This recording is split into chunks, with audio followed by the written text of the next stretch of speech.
getting picked on in my own stream. I'm not that white, am I? Hey, I might look it, but at least I don't act it. Okay. But anyway, hello, hi. How is everyone doing? We got a full house today. Condor is just Gordon with 2 letters switched. It's right. Well, it depends on the kind of white, Blaze. You know, you got that American white, uppity, nonsensical. And they name their kids funny names and spell them really weirdly. I'm not like that. Thankfully. And I don't go around saying, oh my god, Becky, her butt is so big. Oh man. Anyway. Yeah. Full house. We even got the Blind Bard and Carrie B up in here, man. What a day. What a time. We got Wisp. We got Glenn. He usually can't stay very long though. He's a busy lad. Building brains and saving brains. So. But we appreciate him coming back. With his clever, cool, crazy. And we got Cyros. Cyros, they were talking about diceless games. I thought about pinging you, but I was like, he might be at work. I want to distract him. Where was that? They were... I think G and Ben just came in and asked. 9:40 this morning, Central Standard Time. How do people feel about diceless games in general? I was like, where's Cyros? He needs to get up on all that conversation. White but not actually. A mystery meat, genetically speaking. Aren't we all?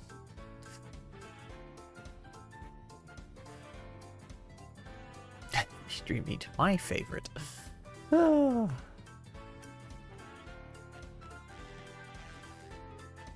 Busy chat this morning. Yeah, it is. I appreciate it. I need to get him up on here making something. Long pork.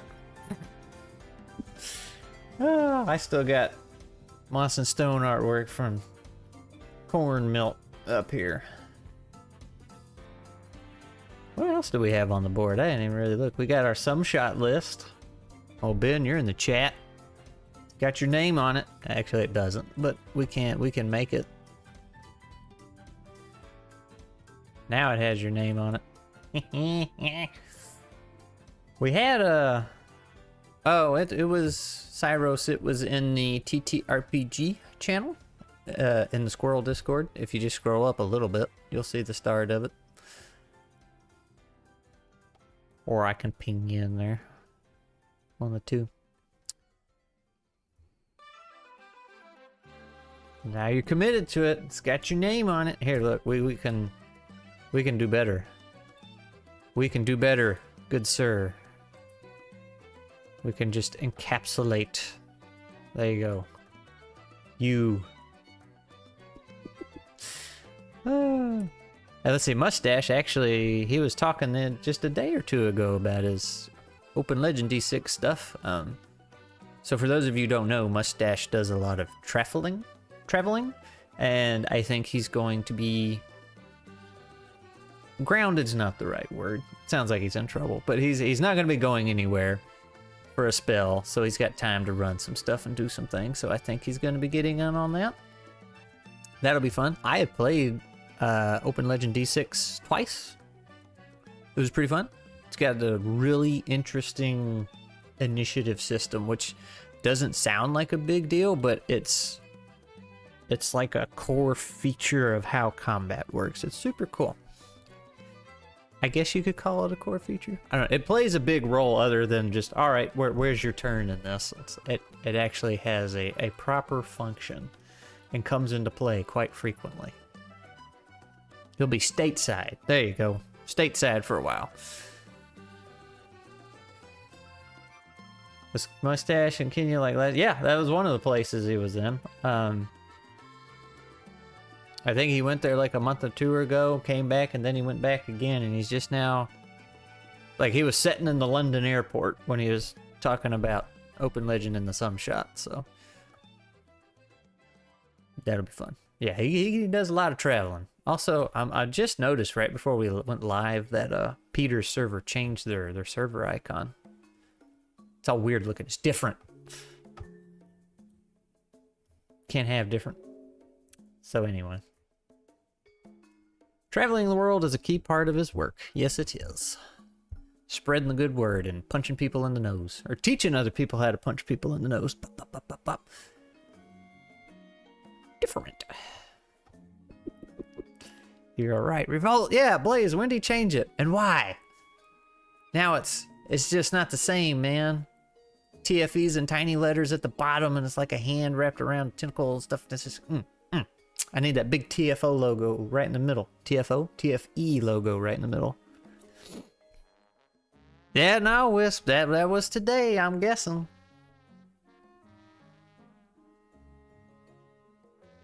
What is? Well, it's just like a red block. I guess I could take a screenshot. It's gonna be very small. Let me stretch it out. Oh, I accidentally brightened it because I was hovering over it when I took the screenshot. How dare he change that? He used to stand for something. Yeah, he's giving in and he's becoming one of them. Just doing whatever it takes. Clickbait. He hit 10K recently. 10K subs. And I can't say anything because he might be in the chat lurking. He's just going to have to wait and see. So, all of you will see at some point.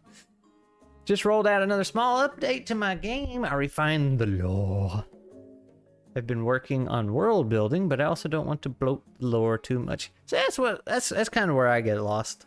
It's like, or maybe not lost, but don't have a good answer for. It's like, okay, you make a TTRPG, you make your own system, and you write up this fancy book to explain said rules on how to play it. And if you want a world, like how much do you give? Like how much of the world do you explain in detail? How many places do you make? Or do you, would you separate all that? Like here's just the core rule book. And if you want the world book, give me another $5 or whatever. That's kind of the way I lean, because I know like me, a lot of times when I pick up a game, it's like,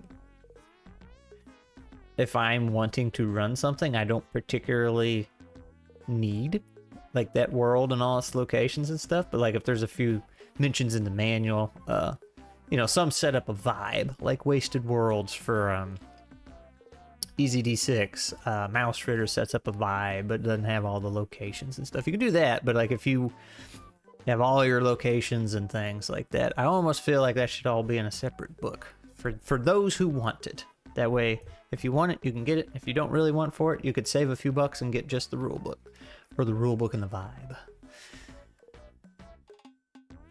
It's a thin line. Oh, chat's going so fast. Lore is delivered through people's places and things. Exposition is for dorks. There's Crabsoft with all his positivity as usual. Depends on if you follow the philosophy of setting specific systems or not.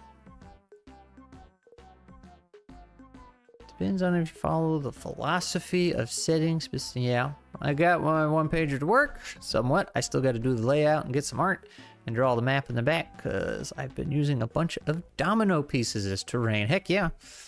I plan to write an expansion for my game called The Wasteland Primer. Hey ho, with far more details, expanded rules, and additional towns. Blind Bard says, I think having a rule book followed by a setting book would help separate those two things because putting them together might be confusing. Yeah, it also can be like if somebody looks at that book and sees how thick it is and you're like, oh my gosh, and you just think like that's all rules. It could be a bit of a turnoff versus if you have this teeny tiny little rule book and then this massive world book, you're like, I can separate the two. Lore should be enough to play in that world if you want a book of lore separated out for those who want it. Most players just want enough to stay. And Glenn's back! Oh, enough to start, not stay. Is it too early on the stream to attack D&D? Well, I mean, it is a little quick, but I ain't gonna stop you. Because I was sitting here thinking if I should bring it up, because like D&D has a bunch of pre-established locations and things like that, so. Oh yeah, Glenn and Glee need to do their Doctor Who session. 50% of that book is example spells. Well, yeah, there is that.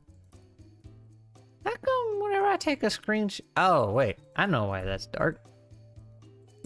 Because I still had it set for transparent. Oops.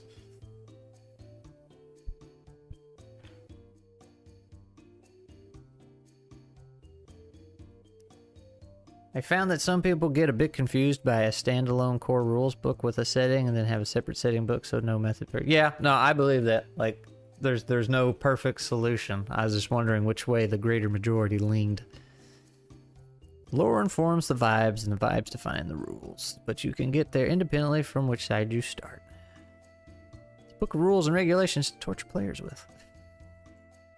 Because that's kind of what I'd like to do with Nuts, just have your core rules, and then I've talked about it before, like make the module with some like additional rules specifically for that setting, but then have just a huge world building lore dump. Like, hey, here's some locations, specific people and species and all this stuff and things you might encounter.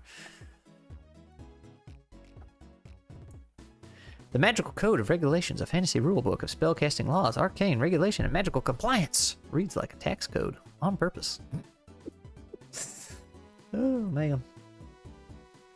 That's how some books be. But hey, my next video I'm working on is telling you that you can write better than AI, so there's your writing advice for the channel for the year. I don't know if y'all remember the DQ advertisement we looked at on a stream one time about the cotton candy blizzard. So I'm doing a dramatic reading of that in the video. Are you going to Gen Con? No, not this year. I say that like I normally go. So I went last year. It was unfortunate because like 3/4 of the people I knew were like, oh man, this is the one year I'm not going. I'm like, well, yeah, forget you. So yeah, and then this year everybody's like, you going? I was like, no.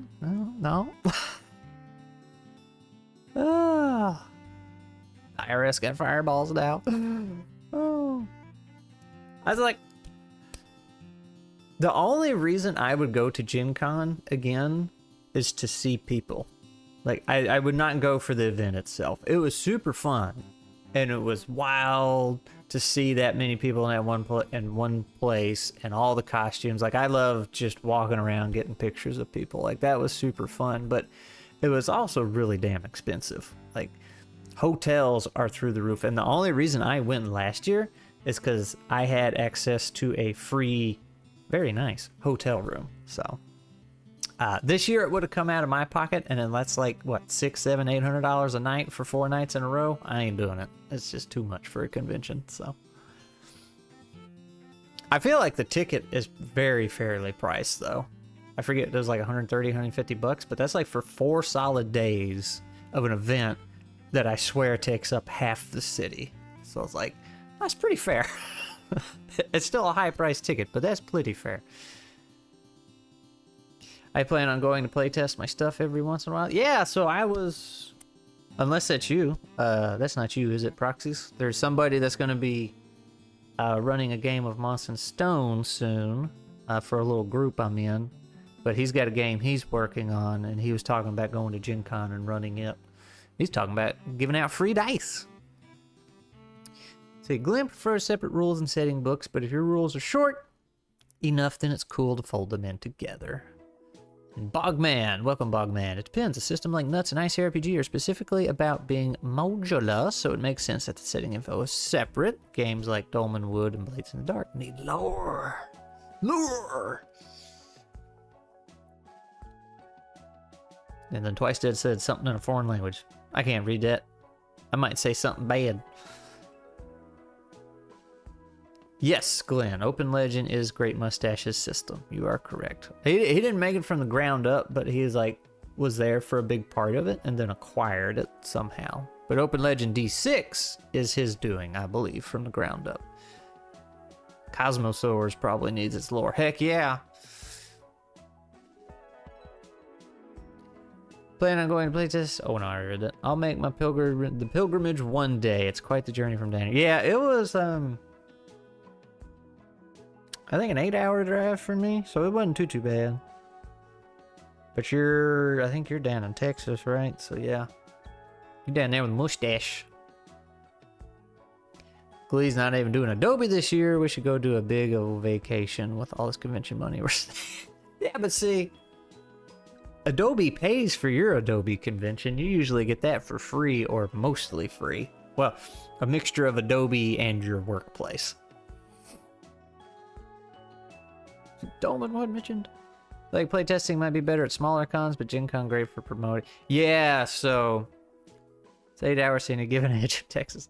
That's an interesting discussion that happens sometimes. It's the different types of cons. So like Gen Con is very much a networking event.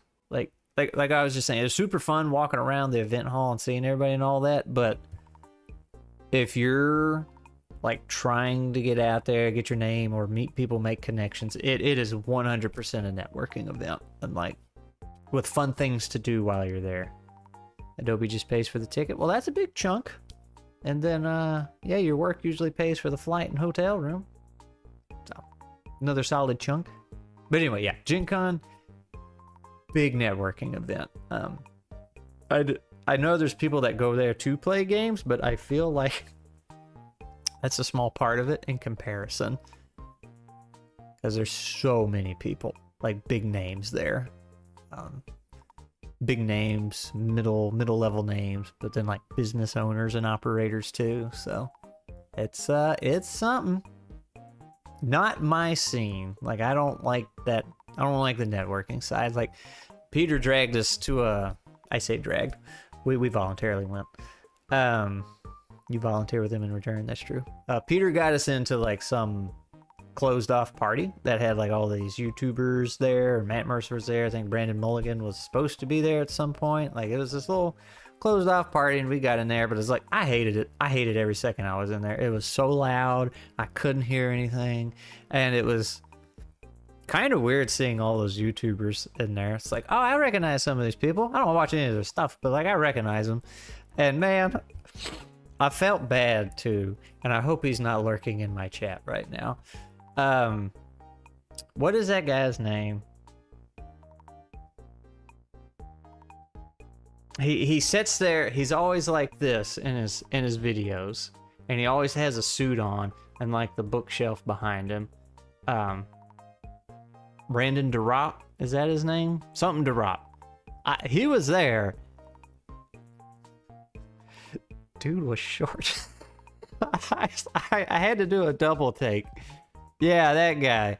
I did not realize that he was not tall, we will say. You know, I'm like 6'3", right? So I just seen him buzz by me, and I was like, is that who I thought it was? That's bad. I shouldn't say that. Baron Durop, yeah. I've seen a few of his videos. He's got some interesting stuff. I think he had like I think I saw a community post from him or one of his videos too. Like his roof just caved in right in his recording space. That was unfortunate.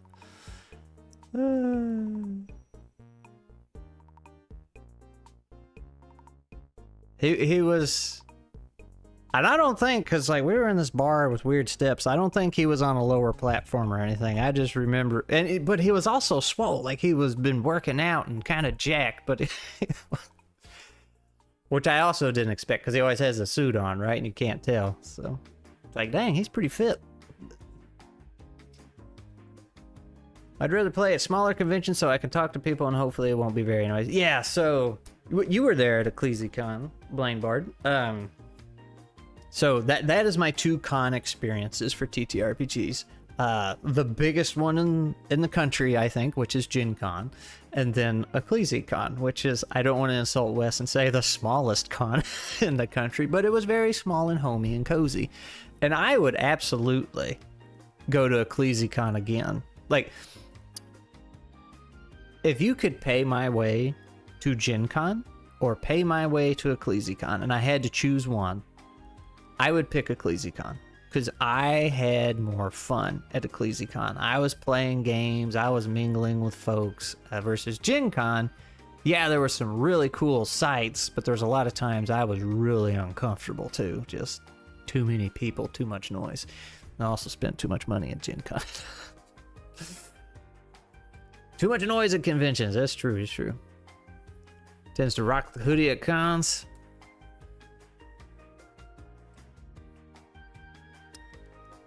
You do need to get to EcclesiaCon. It was super nice.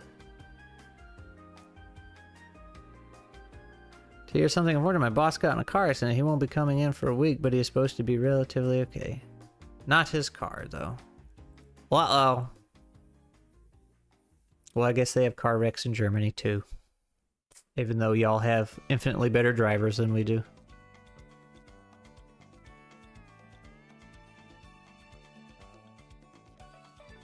Noise startles the squirrel. It does. I do need a squirrel hoodie. I also need a little acorn beanie.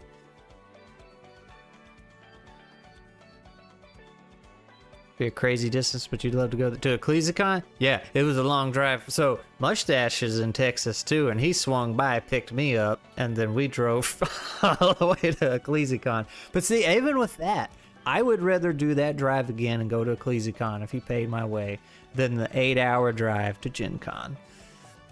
So a lot of Beamer drivers in Germany too. Just a short, quick hop. That's right, you know.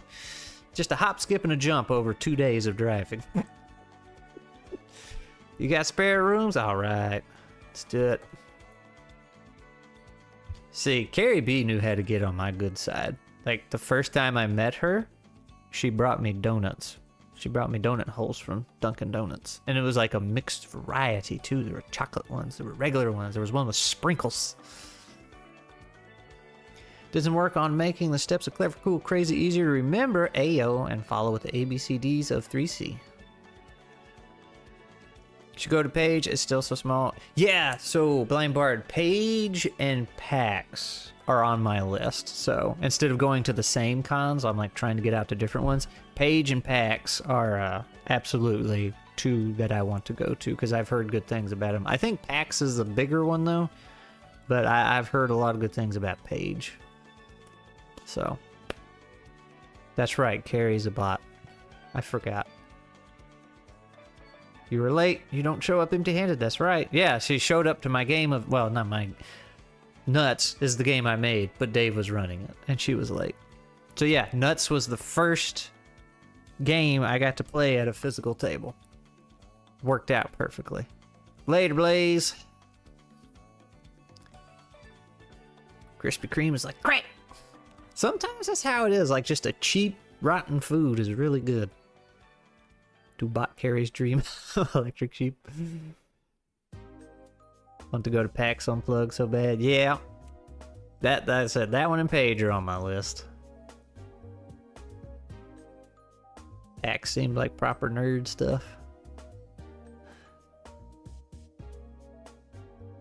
It's huge. Yeah. Page is more human-sized, and you're going to run a lot of your favorite folks. Yeah, so... Well, Gen Con last year, what was it? 75,000 people? Like...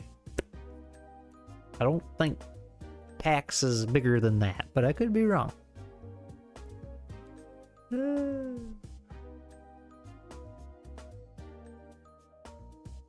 But I'd like to go. I would like to, because I know there's a handful of folks in my other circles I know that go to those two, or one of those, Page or PAX regularly.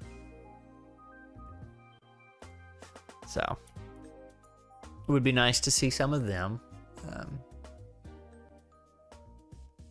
And one of them said the company they worked for had a booth at Gen Con, and I for 4 days straight, I was walking that area that had all the booths and stuff and never found it. That is the crazy thing about Gen Con. Like, you know, they were all over the city, right? They had an entire stadium dedicated to just like playing games. And then they had this entire convention center that was humongous, that was just vendors. And for 4 days straight, I walked around that vendor hall and was still finding new stuff on the 4th day. It's just like, holy crap. So much. 75,000 is enough to it's a lot of people, and that was, I don't know if you remember or watched that video I made about the Gen Con experience, and it's like, it's just been growing, and growing. And then COVID hit, and obviously it took a dive, and then it's been growing, and I think it surpassed its numbers since pre-COVID. And it's just been on this upward trend, and like, there's not enough room in that city and all those buildings. Like, you're shoulder to shoulder in that place. So they need to limit it. And they still, like, they sold out of tickets last year, but they keep trying to grow it a little year. So like, what they do is like, oh, well, we'll just use this building for this building for that building for this. It's like, yeah, but your vendor hall's not getting any bigger. So you have all these other places for people to do things, but when they all decide to go to the vendor hall, you ain't got no room for them. Wes and Jim go to PAX usually, and Paige also had a presence at CleezyCon. That was nice. Apparently, Professor DM pregame with a map for Gen Con. Oh, yeah, it makes a map. Yeah, no, it's like I said, it takes up a chunk of the city. Like, the stadiums and all the hotels games are being run in and stuff. Gen Con is crazy. I invited a friend before, about 2 hours in the first day, they were done. Way too loud and crowded. Yeah. So I was surprised. Like, when I was in the vendor hall, just walking around, I didn't mind that. Because, like, you were just constantly in this tide of people that were moving, and people were doing things, and everybody, you know, was kicking back, couldn't really kick back in that crowd, but like, everybody was smiling and having a good time, was super happy to be there. And like, every time I saw somebody with a costume and approached them to take a picture, they were just stoked to get their picture taken. They were like, absolutely, you know, and they'd strike a pose. Like, everybody was having a good time. Versus that party that we went to that Peter got us into, that was like 2%, probably less than 1% of the size of Gen Con. And it's in this bar, and the bar is full, it's crowded, but technically less crowded than that vendor hall was, you know, as far as being shoulder to shoulder. But mentally, it was busier, it was louder, it was noisier, it was more chaotic, it was way too much. Versus being in the vendor hall with tens of thousands of people, it's like, oh, that's fine. So, kind of hard to explain on that one. Would you ever do a LARP? Depends. It's interesting working on the tourism and convention industry post-COVID. Yeah, I bet. Dave also, yeah, Dave goes to Page and PAX. He goes to both of them, doesn't he? They'll need mainstream Gen Con and an indie Gen Con. The 16-bit war was over. Hey, you changed your YouTube icon too. Look, you're on the screen because I was telling the world what a terrible person you are for changing your icon. Oh. Yes, explain your new server icon. What is this? What is this? How dare you change that without first warning us? You should have given it. Oh, ban them, Glee, ban them. Ban the bot.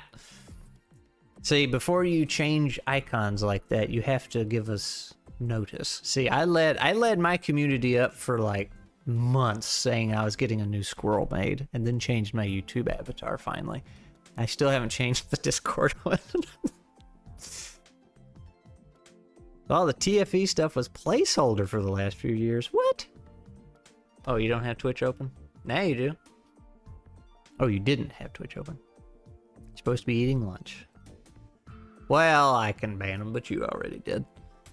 There's between stadium ambience and overcapacity room ambience. Well, that's the thing. Like, I would say the place, big old room with all the vendors and stuff, I would absolutely say that was overcapacity, because so many there's so many spots, there just was not enough room to move. Like, some of the alleyways, like, you couldn't stop to look at anything without plugging up traffic.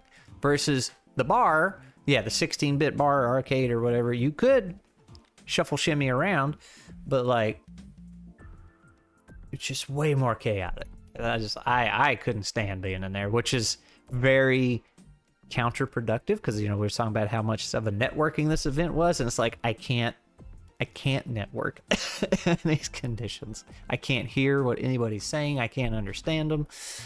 So it's a unfortunate situation. 3-4 months we've been working on a rebrand, and we launched the website and rebranded Patreon, YouTube, everything. Whoa.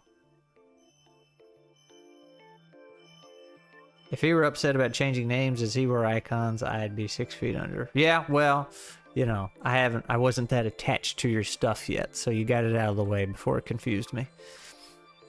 The way I understand it, PAX... Ah! Alright. I really hate how that thing scrolls on me while I'm trying to read it. The way I understand it, PAX is bigger but focused, less... why is my chat being weird? Focus less on roleplay and more on board games, and Page is mostly... Oh, roleplay with some board games. PAX is on my list, though. Awesome. Okay. Yeah, I don't do anything with board games. Imagine being the Jazz Squirrel murderer and trying to judge. Look, hey, the Jazz Squirrel's still around, man. He's still in the videos. He was never the brand. He was just the video guy, the transition man. You just jump into the river of people in the vendor hall and get swept along. Yeah, he just... Whee! If you ever make it to Page, let me know, because I'll be running a game there next year. So when is Page and PAX? So I can start planning accordingly for next year. I'm assuming they're kind of like first, second quarter of the year. The voices are difference between 1K people. Tor brain kind of falls to the words over the roar. With like 100 people, your brain can still try, and that's exhausting. Yeah. I think that might be what it is. So like in the bar, you're close enough. You can kind of make out what some people are saying. Or you're versus the big vendor hall where there's just so many voices you can't make it out, and you just kind of... Versus in the bar, you're like, I'm trying. Say, I'm one of those people that, like, if there's a bunch of people talking around me, I can't filter them out. And I will be, my brain's trying to listen to everything everyone is saying, except for the person in front of me trying to talk to me. I want to get all the rebranding done before we start filling my big old book and selling other products. Love to meet me in person. Well, technically, I was floating around at EcclesiaCon, but, you know, I was hiding. Hidden behind a hideous visage. Ah, rude. Want to go to Page real bad? Well, let's go, man. Let's go. I agree with the mix of board ttrpg for two cons. I'm telling you, it's great if you have to choose from your Gen Con comments. If you have to choose from your Gen Con comments, you'll like it more. Some board games can be played like single-player RPGs, like Tiny Epic Dungeon. So is Tiny Epic Dungeons... Is that part of the Tiny D6 stuff? Page is MLK weekend. PAX Unplugged early December. Ah. Well, maybe we can get out of that one. The icon is a hand drowning, suffocating, and a Lovecraftian tentacle. Wow. Drawn by Mrs. the Sheriff. Whoa.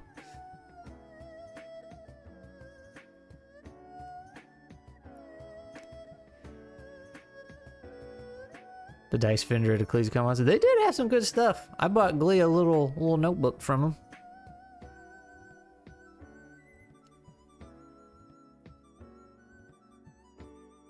You like Page more. Okay. Well, here's Philly Glee hooking us up. Philadelphia area gaming expo. January 15th, 16th, 17th, and 18th. Oh, man. That's like so soon. Gosh.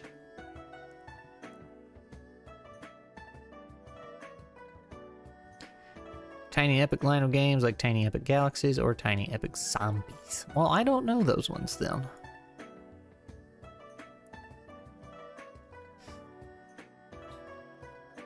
Peter, let's go to Page. It's like the middle of January. Man, they go till 2 in the morning.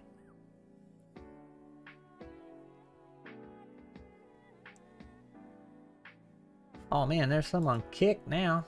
Ah, I got him.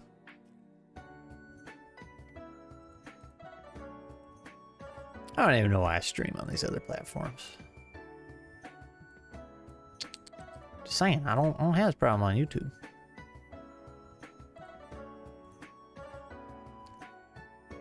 There we go. Get him out of here.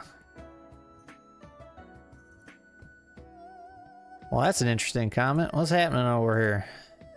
Dang. You been in the lettuce?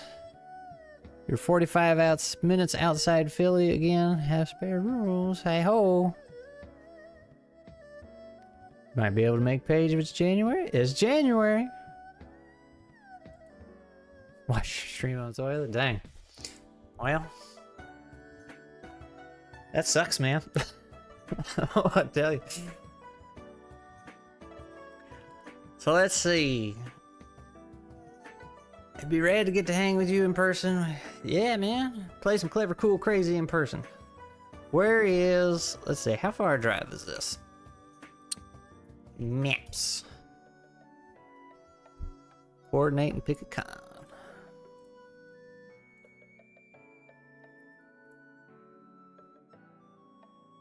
PAX is end of November. Early December. Page is always Martin Luther King Day weekend, which is awesome because that means I just get an extra day. Heck yeah. Alright, so... I guess, where's this? Expanded vendor area. They have an address on here?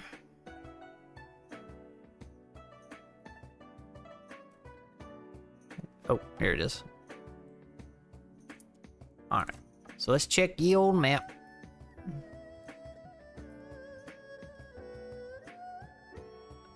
Directions. It is a 16-hour drive. You ready to drive 16 hours, Glee? We gotta go through Nashville, Knoxville.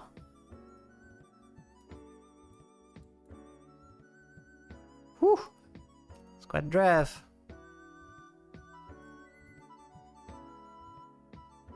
Let's do it. Are you okay? All right. Are you gonna stay awake for the road trip, or are you gonna sleep through the whole thing? Because if you're sleeping through the whole thing, I'm leaving you. 40 to 45 hours drive for you? Ah, that's nothing. You got it. Later, Glenn.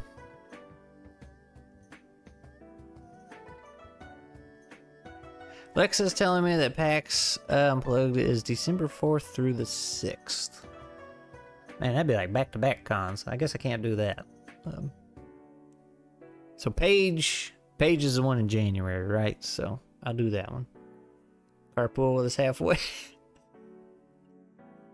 Done that in a day before. It's the only driver, not easy. But yeah, I have done... It was like a 12 or 13 hour road trip. I did that all in one day a couple times. Going all the way up to Wisconsin. That's a boring drive. The best mac and cheese. So, okay. Let me rephrase this comment here. How do I do this? This is how you properly read this. Glee!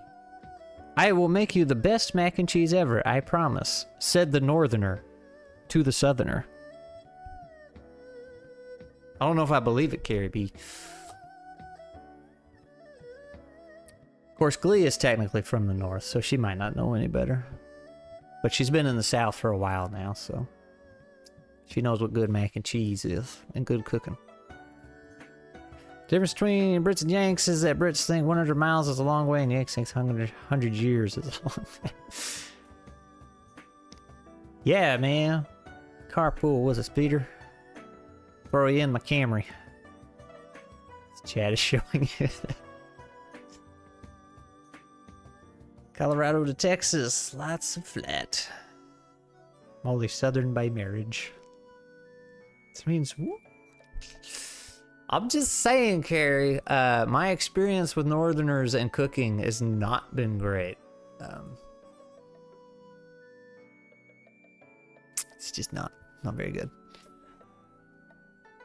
Yankees don't know jack. Sounds like a cooking contest.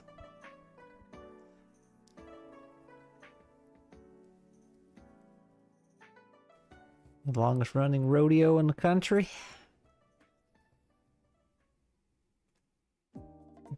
Well, that's fine, but we prefer to kill the animal and cook it here, so you can ride it all you want.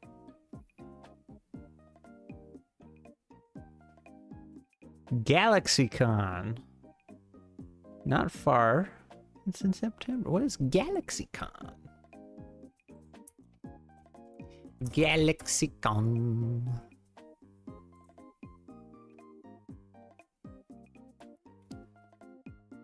What do they do here?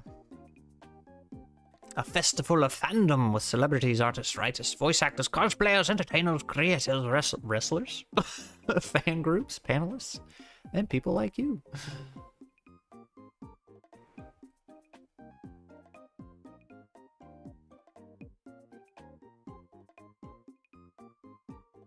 Hey, there's that guy. Oh, you can't see him. He's off screen. Mangy roadkill. Make 2 mac and cheese and have Glee be the judge.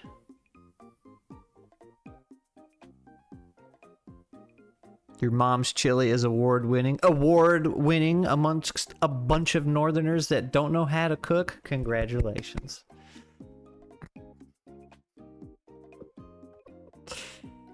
I'm picking on Carrie B today.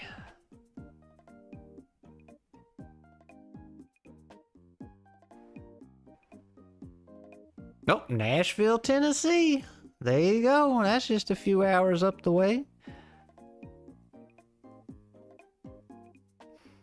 Carpool out there with Scrat and Glee and then fly back to save on. There you go. Well, wait a minute. How do you get... I guess you fly to us and then carpool the rest of the way? And then fly... Oh, that doesn't sound very productive. How would you get here to us, then carpool with us... Unless you flew back to here to get your car. And then drove... I don't know. Logistics, man.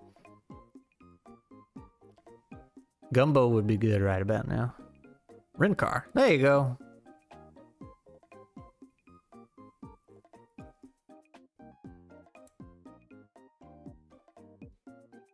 Oh, that's like in another year. Oh, it's the Power Rangers. Yeah, what's with the random wrestling events at a convention?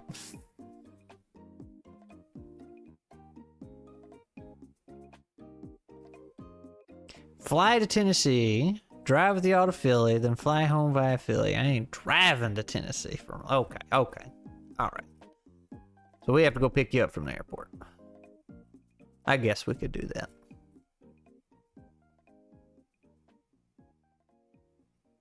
Yeah. Save the days driving. But I'm just wondering, like, the separate tickets end up costing more versus one round trip straight to the destination? Or...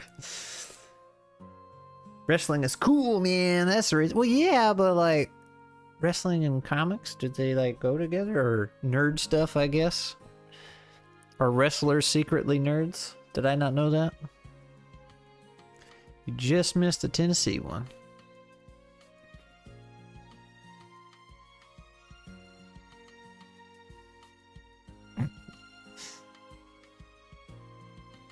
Scrat's been stuck in writing land. Oh man, yeah. I'm starting to see some light at the end of the tunnel.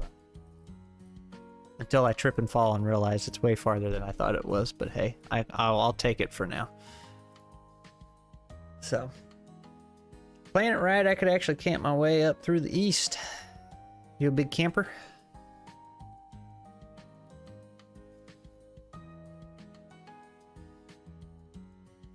I'm trying to think what's middle of January. So if I... What is it? We're about to hit August, right? Head out to lunch. Catch y'all later. I'm definitely looking into Page. Could be a blast. Would be a blast. Yeah. Glenn's bad about saying he has to leave, hanging around, coming back 10 times before he actually leaves. Let's see. Today, so we're about to hit August, right? We're at the end of July. Trying to figure out where I'm at in the novel and how much longer it'll take.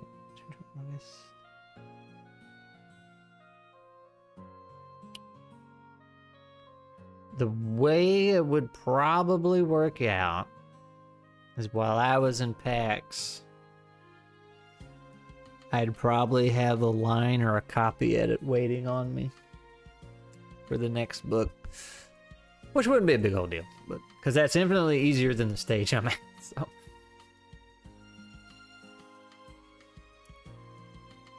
And the cool comics into the wrestling is pretty close to being circle. It's called the Hell Yeah Zone. Hell yeah, brother. Save a lot on hotel fees, driving, flying has been pretty mid for me. Yeah. I just hate the airports. Like, the flying part's fine. It's the airports I hate. They're such a pain. Philly International is quick 20 across the bridge. So that thing. So you look at an 8-hour road trip and you're like, oh, it's gonna take all day to drive, you know, a good chunk of your day to drive, right? But then if you think about, okay, fly, but it's like you're supposed to get there, what, an hour or two before your flight, and it's an hour to the airport, so that's like 2 to 3 hours already gone, and you haven't gone anywhere. And then you're assuming the plane will get you where you need to actually go. No guarantee, no promises.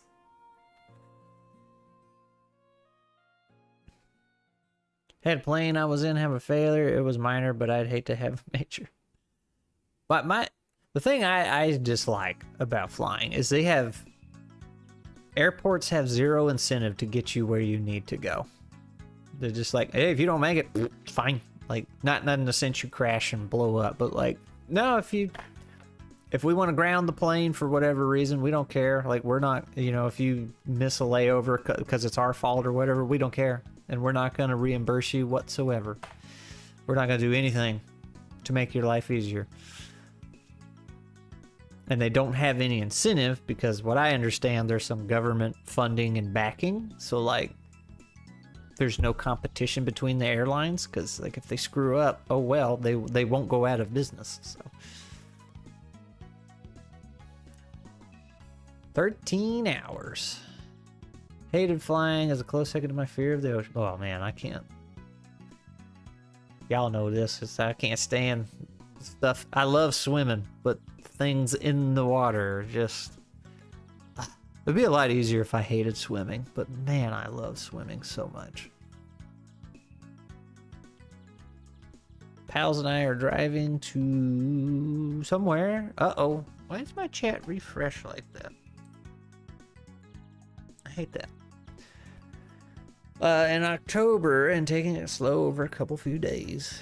That's nice when you can take a long road trip but not have to get there quickly. Like you can make a couple stops along the way for the night.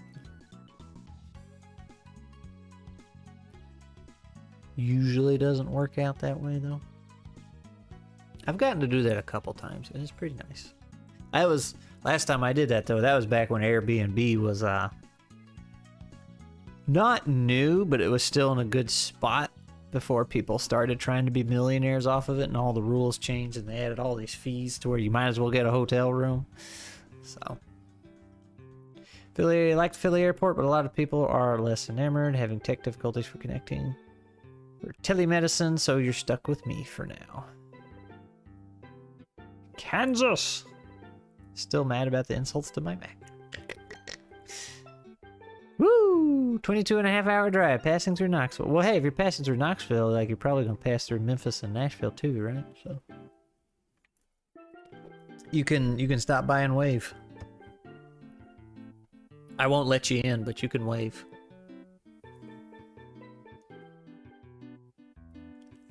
Man. BleezyCon dates. May 30th and June 1st. Airbnb stuff is now only good if you got a larger group and maybe plan to do on cooking. Yeah, Aaron.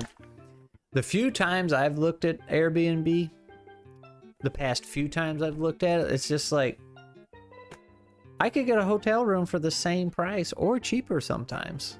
And like the hotel would be better. Like they provide the breakfast and stuff if you actually want to eat it, but like fresh stuff cleaned for you every day and all that. Passing through Tennessee again in September on way to New York. Another short quick. What you doing up in New York? You gonna go visit Avenue Studios and them? Actually circles around those two. We'll make it not circle around those two. Make it go right through them. Or right through Memphis. Maybe go around Nashville. For sure. But never book an Airbnb. Way too much of a headache. It used to be easy. There's a cleaning fee. Okay, so that means you will do the cleaning? No, you clean your own and pay me anyway. Exactly. That is Airbnb.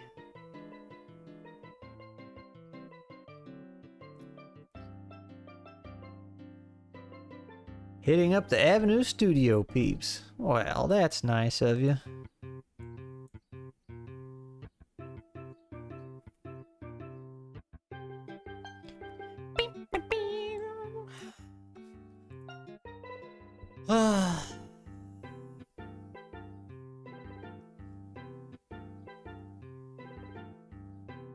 Gary can't type. Glee's going away. Oh no. I don't think. When was the last time? I guess I still see Dan once a month over at Planar Crossroads. That's about it though. He's in a couple group chats, but. Chattanooga. I've been there once. Went to the aquarium. Y'all, did you know that supposedly... I'm gonna find this list. Hang on. Glee, you just left. I need to know this list. Best states to live in. So Glee found this list a while back, and it's been going around of like the best states to live in, and Tennessee is absolutely in the last place. Best states to live in 2026. God forbid I try to leave. I'm sorry.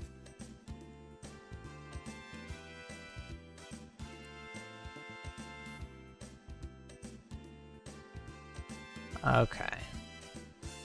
Overall... Okay, so Glee, this one's not... This one puts Tennessee at 32nd. And Louisiana at 50. It's not the same without you. We're just stuck with scratch. And this is best states to live in 2026. Impossible because Mississippi exists? Well, it's 48 out of 50. Alaska's 49? I don't believe this list at all. No, Chattanooga's a real name. Just wait till I tell you about Bucksnort and Hickory.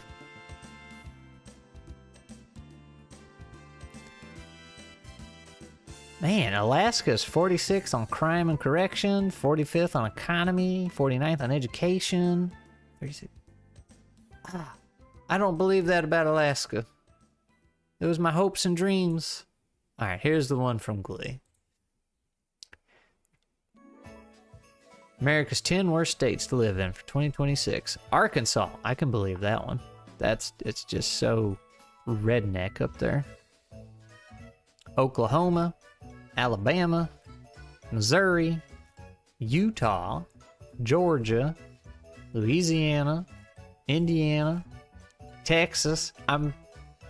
And worst place to live in 2026, Tennessee. I'm noticing a pattern. Tuscaloosa is another one. Yep. Okay, so this is like an article, but this is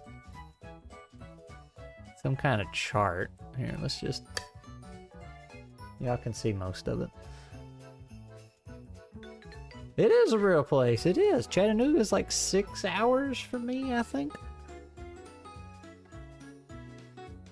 So Utah is #1 overall. 7th in crime and correction, 3rd in economy, 4th in education, 48th in environment. Fiscal stability, first place. So like they just have a really crappy environment, but they got their crap together.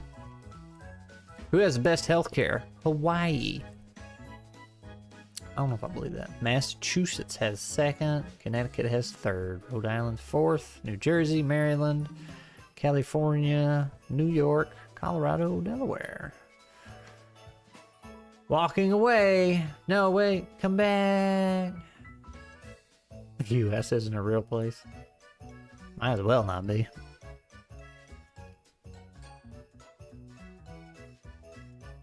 Intercourse and blue ball. That's right. What does fiscal stability even mean? Is that like you won't go broke? Utah's got that one. Delaware, New York, Iowa, Georgia, Nebraska, Tennessee. Fiscal stability in Tennessee? I don't think this chart's right. Should visit Bacon, Texas. You're just jealous you don't have a town named Santa Claus where you live.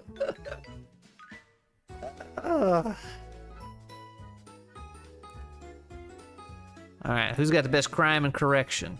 New Hampshire. So-so on economy, so-so on education, really good environment, I guess if there's no crime. Terrible fiscal stability because they arrested everybody, nobody can work. So-so healthcare. I want them to define what these things are. Fiscal stability considers the health of the government's finances. Oh, including how well the state balances its budget. Okay, so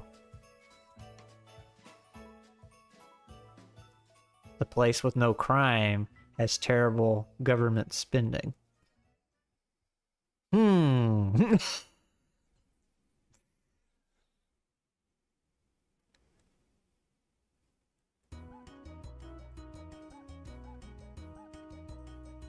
New Jersey expensive, but all the income lives in North Jersey and Atlantic City with the mob. Stability is different than strong. It just means economy won't bottom out. It's not what you thought. Yeah, me neither.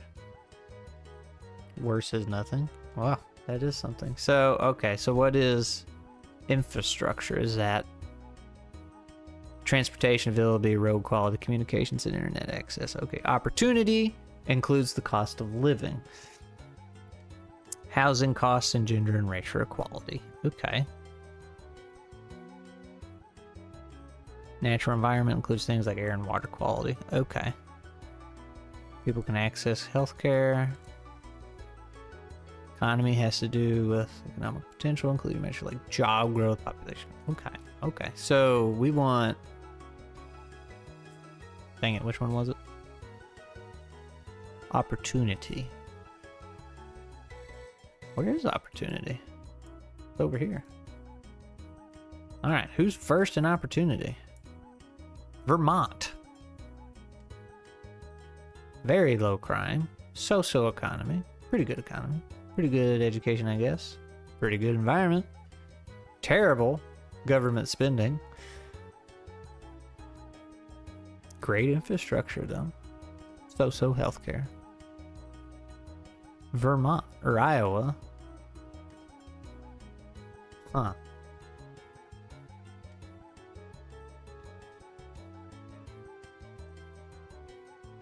It's just like no place is very good to live, it looks like. Or anything like that. Someone born in Alabama and raised in Florida, I don't know how to feel.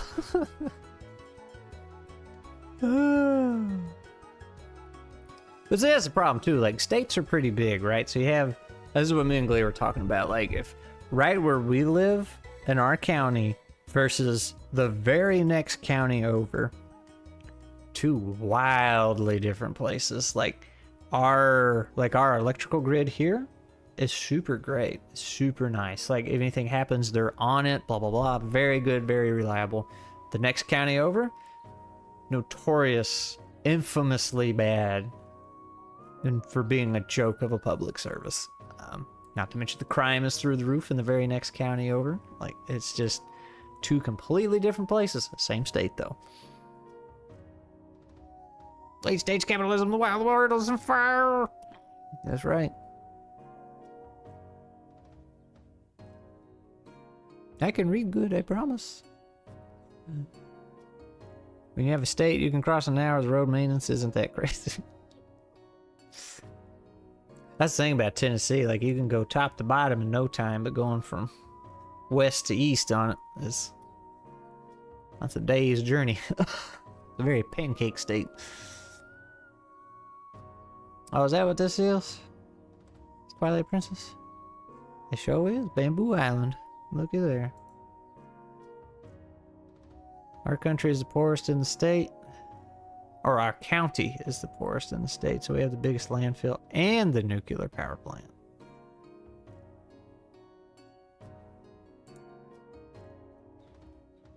Very nice.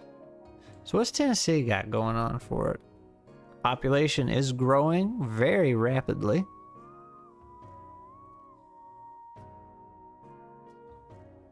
I guess we're pretty evenly split. Wait, are these ages? Look at all the women living longer than us men. Dang.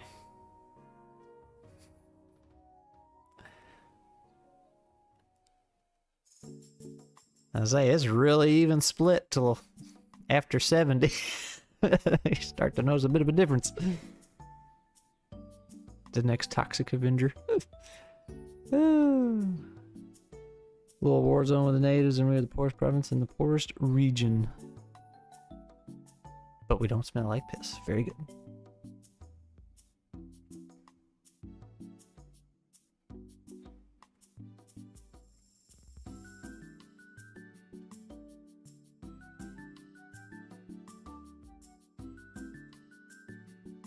See, like, I can believe this graph for the entire state, but if you looked at just Memphis, this would be very different.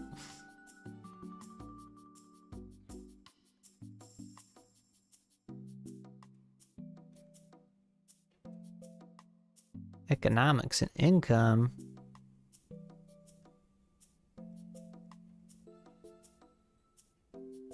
I don't think that's true at all.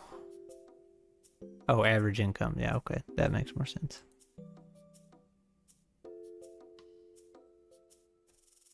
Very low income place. Well, again, that's just Memphis, so not the whole state. Population by county.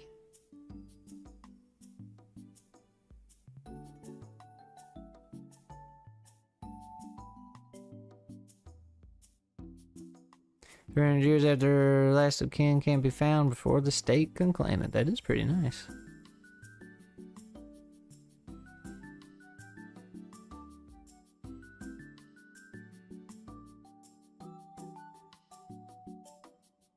Yeah, see, here's the thing, like, there's a lot of empty spots. Population growth, man, they're growing up there.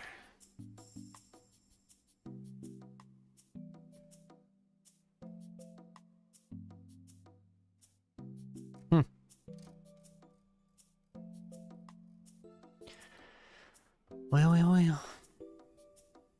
Oh man, yeah. Tennessee's super bad with crime. We're almost the worst. Oh. Economy's right in the middle. Education's pretty low. Environment's pretty low. Which is kind of weird because we got so many farm fields and everything out here. Like, it's farming country.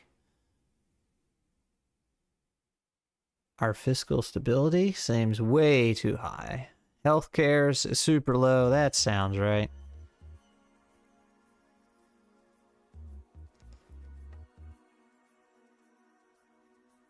Those maps are just Memphis, Nashville, and everywhere else. Pretty much. Pretty much. The company I work for actually just expanded to Tennessee. Environment means more like protection, conservation, and development. Are you sure? Natural environment includes things like air and water quality and pollution levels.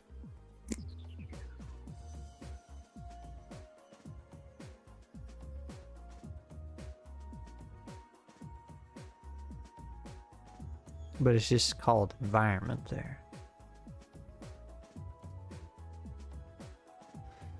Well,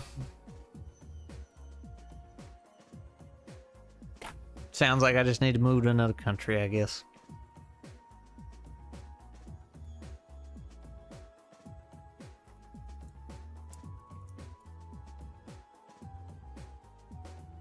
Environmental is gonna plummet once the data center gets built. Yeah. The water wars, right? We're fighting hard to preserve farmland amidst all the friggin' warehouses and data centers.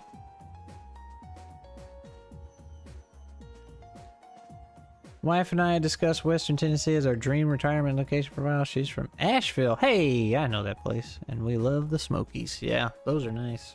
I was like, there's really nice parts of Tennessee. And that's why you can't look at those charts, because, like, you know, every state, they just have their pockets. And I feel like Tennessee is one of the worst places about pockets, because you can just drive. When I say pockets, I'm talking like cities and counties. It's like, oh, this one's super nice and has all their crap together, and this one over here is just junk. You could drive through Memphis and find those pockets. They're so bad. Like, you'll go down one road, super nice, luxurious houses. Like, I would say $1 million homes, but that really doesn't mean anything anymore. You know, real nice, perfectly manicured lawns. Like, this is uptown, and you go right around the corner. Bars on the windows, everything's falling apart, trash everywhere. Go around the next corner, back to a nice place again. It's so weird. We had the zombie apocalypse at the bookmark.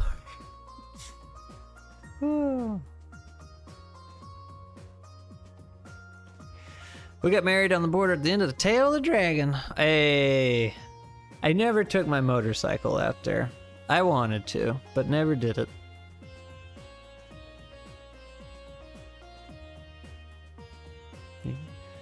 Good wine there, too.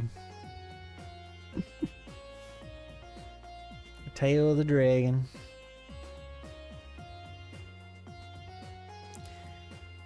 Just the 9th region. My region, Negrete, is such a nice place. I probably didn't say that right.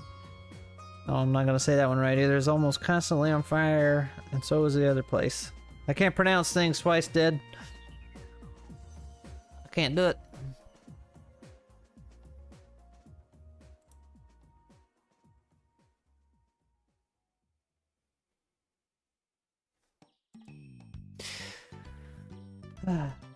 Oh, this sounds like Mystical Ninja. Is it? I can't see all the thing. Let's see, 135. Goemon's Great Adventure. Hey, hey-o, I got it. Such a weird game.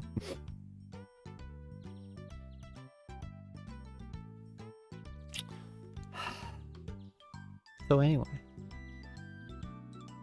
now that we've been trying to find a place to live, not that I have money to move anyway, it's too expensive. I got a buddy, he lived next county up, and he moved very recently to a nicer neighborhood because he had a kid and everything, and wanted to give him a good home and all that terrible nice stuff. Man, his house note is like 4 times what mine is, I think. It's insane. It is absolutely insane.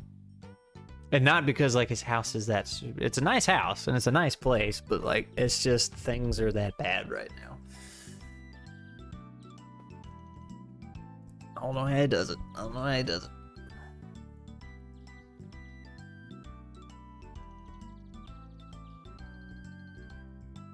It's 5 pronunciations, so don't worry. Good. Good, good, good. Maybe one of them will be right. I might still miss it, though. Keep asking the church for a pool, but they won't do it. Yeah, man, that's ridiculous. Why can't you have a pool? Excuse me.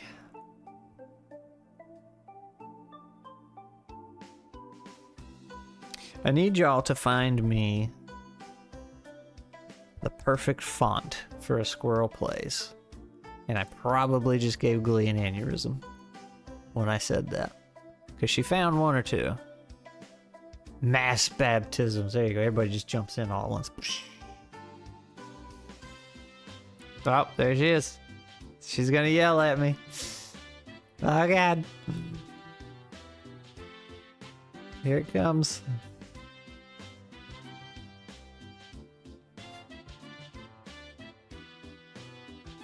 I'm in trouble. Every time I think I find a font, it's got one thing wrong with it. Like the one I use for my community posts right now, it's almost perfect, but the 1s and 7s look too similar. Make your own font. Do you know how much work that is? You want to like get a font and then rework all the letters and stuff and pick something that has 20,000 different ligatures in it, and I don't have the capacity to do that. I need something that just works in PowerPoint. You got to keep it simple and easy, man. Been looking for some useless land to buy when I'm old, and there's places, and another place I won't pronounce, that are like 40,000 for some pretty sizable land. Well, there you go. He does not need another project. That's right. You're actually a professional. Who, she is? Well, yeah, but like, I'm not dumping all my work onto her. She's too busy making money, so I don't have to. Y'all ain't paying my bills. That's rude. I shouldn't say that. YouTube's not paying my bills. She's laughing at me. Down all the way here.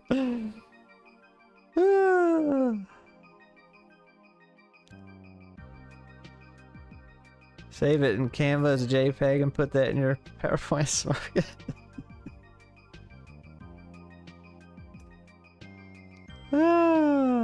Getting a tire island. There we go.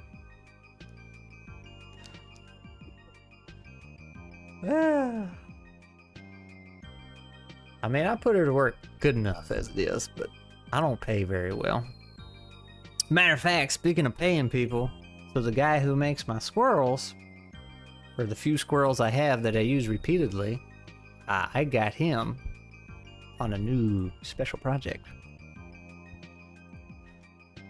But I'm not going to tell you what it is. Maybe. I don't know. You'll see it when it's done. I think it's going to be pretty cool.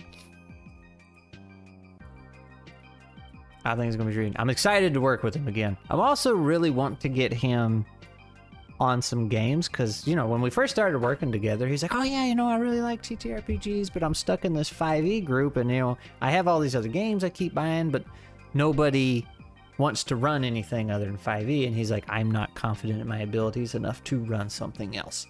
So it's like, well, we'll get you, you know, this is like a year ago, right? I was like, well, we'll get you on like a TFE game or something, because he backed Tales from Elsewhere. I was like, yeah, we'll get Peter will run us a game. Peter's like, yeah, I'm down, and then we just never did it.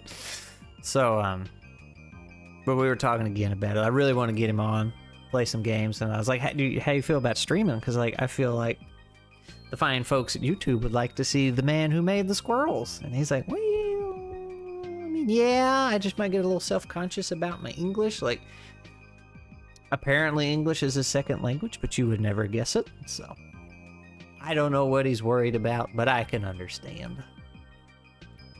We'll bully him on here one way or the other, and we'll have a good time.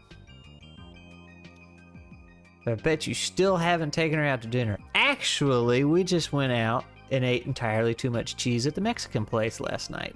And then before that, I feel like I took her somewhere. Probably Chick-fil-A or something. Her favorite place.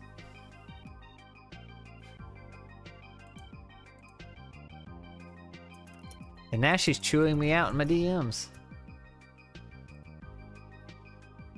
That's because your brother isn't. Wait, I feel like we went 2 places last week.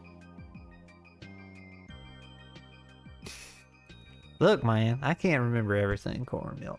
Just can't do it.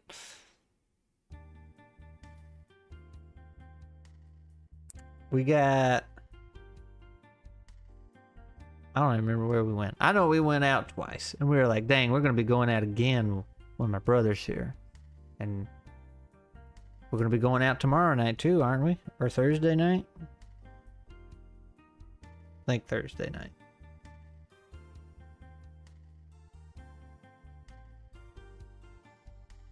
I don't like eating out. We did a date day. See there? Yeah, we also went out on the weekends. See, you go out so much. Please. Spoiled. Rotten.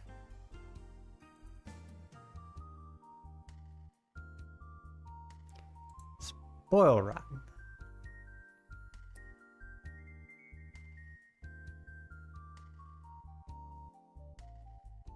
And now she wants a vacation?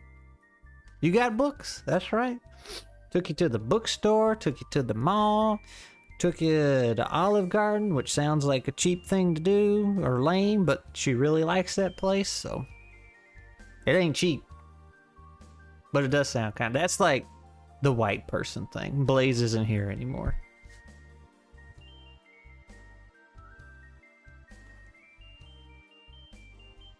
We're bullying Scrat to listen to women. I ain't listening to no woman.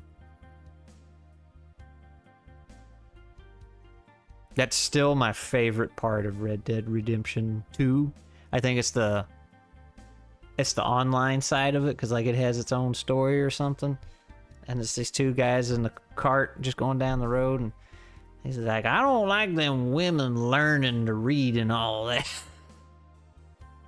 Get too smart for their own good.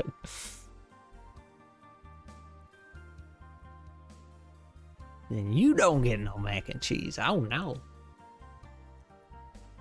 I don't get any northerner mac and cheese. Whatever will I do?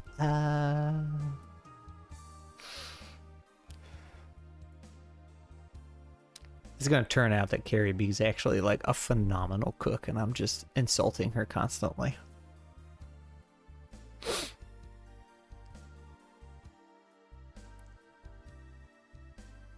Kelly loves the salad of Olive Garden. Sangria there is fun too. That's what I'm saying. That's like the white person things. Olive Garden. Crazy. Crazy white people. Absolutely silly.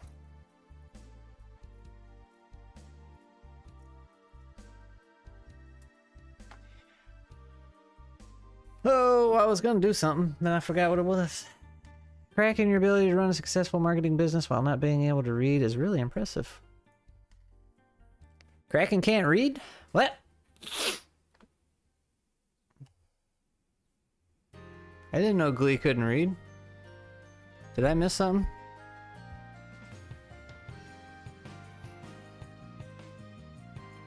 I mean, Mr. Squirrel doesn't want you reading.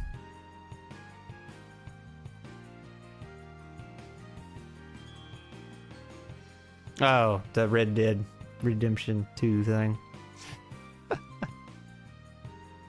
And women's in the learning.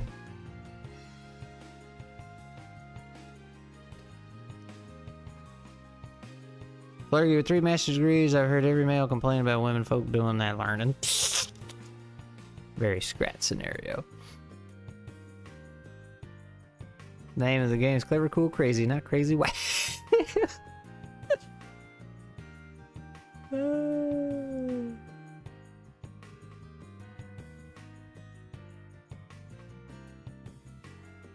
So cool, anyone who can speak more than one language is... Yeah. Like, I forget that, that's not his first language.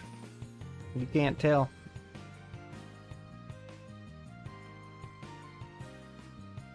I don't know where he's from, though.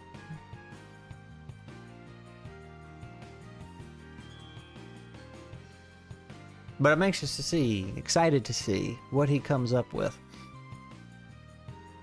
for art. And I thought about having him, like, do some layout and interior work for nuts. Maybe draw some characters. Maybe. I don't know. I just give him all kinds of money. That's the problem, though. He's pricey. He costs. He don't work for cheap. Tried learning Spanish, but lack of application causes that to wither fast. Yeah. That's the problem. Like, I tried to do German twice, 2 or 3 times, and it's like, I don't have anybody to practice on. And Glee came around, and she's like, well, I want to learn German, and I was already kind of over it at that point, so It's so much easier to learn when you're surrounded by it. Like, I was picking up little odds and ends of Spanish when I hung out with the cleaning crew a lot at one job I had, so. But man, trying to use an app or read it through a book or something, just. Duolingo used to be a lot better too. Because I remember, you know, I tried it a couple times and it's like, yeah, but I don't have anything to practice it on. Like, a conversation, so it's really, it can only go so far. And then years passed, and then met Glee, and she wanted to try learning German, and she grabbed the app and downloaded it, and I was just like, wow, that's way different than when I saw it, and it was just awful. Yeah, it was just a game. Like, they tried to gamify learning, and that's what they did originally, and then they just gradually kept taking the learning out of it, and it was just some dumb game. And it was...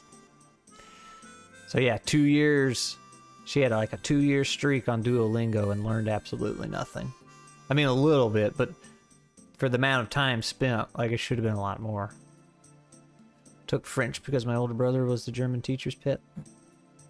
Then my younger bro was the French teacher's pet. Pet. I can speak. At 1,000 days. And then you were like, this is stupid. Duolingo sucks. Matter of fact.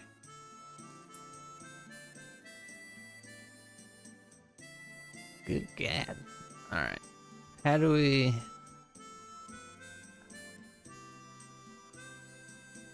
Let's see, can we... I had no idea their stock was so high. I was expecting like a giant dip. Oh wait, this is...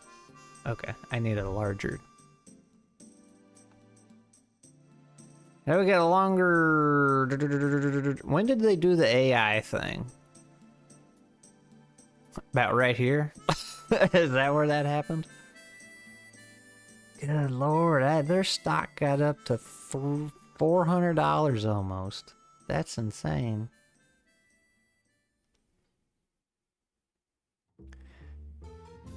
I had to cuss a bit and say I love you, and my family is solidly German. A Brazilian friend who liked to call me Papi Chulo.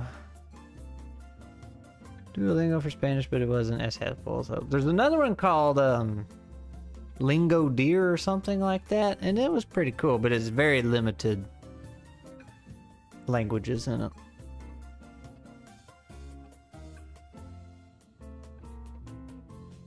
Then it started bullying me and I got mad at it. Yeah, I got in and out of Duolingo before the mascot thing got weird.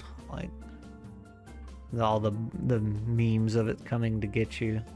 So, November 6th. So let's see if we can find out, when did Duolingo announce AI first? Duolingo officially announced it was going AI first on April 29th, 2025, according to the AI summary. Here's an article from April 30th saying Duolingo going AI replay contractors with official intelligence. Yeah. Okay, so late April 2025. So about...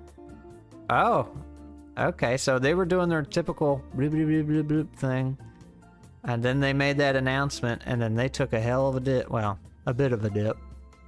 More than they cared for, I'm sure. And then I guess this was all repair work, and they were really struggling to get up there. And I guess the damage was done. People, or like, that was probably the initial reaction, and then, you know, all the work they were trying to do with PR, but still doing what they said they were going to do anyway. And then everybody was like, yeah, this just sucks, this sucks, this sucks, and just... So that AI thing really worked out for them. Let's look at the 5-year. Man, what made them go up so high? I wish I could, like, put a marker here. Lord. Man, something happened in April. Oh, wait, no. Well, now I'm confused. Wait, what did I say? I said August. I don't know what month is what. April, not August. Okay, so their stock actually shot up when they said, we're going AI first. Maybe they got a bunch of investments from some companies, but yeah, then it just... Okay. Interesting. Rosetta is another one. Announced and implemented are different. Best way to learn language is getting into a hobby dominated by your target language. Yes! Yes, that is August. I know. I got April and August mixed up. That's how you learned English? Look at you go. Took French and Spanish in high school. I still love the language, but barely remember anything. My mom wanted me to do French, and I cannot stand that language. It's just like, that is way too difficult. Did Greek and Hebrew in college for seminary and lost most of it. Unfortunate. Okay, so yeah, we're going AI first. Get a bunch of AI investment and then just crash. I feel like, if you could see it, so from this line forward is kind of every business's AI journey. They get this huge initial investment and it's like, oh man, it didn't work. Dang it. Like they're just barely above now what they were a few years ago at their lowest point. Goodness gracious. We had Spanish or German offered in high school. Most people did German because most of us were familiar with Pennsylvania Dutch anyway. Sucks being their collateral damage. Yeah. I mean, just burn it all down, right? What's stopping you? A little jail time? I'm gonna get banned from YouTube. Queen Greek? Did I say that right? It's definitely fun to look into. What's up, Carter? Over on the Twitch side. What's another company that was like, hey, let's do everything AI. Let's go compare.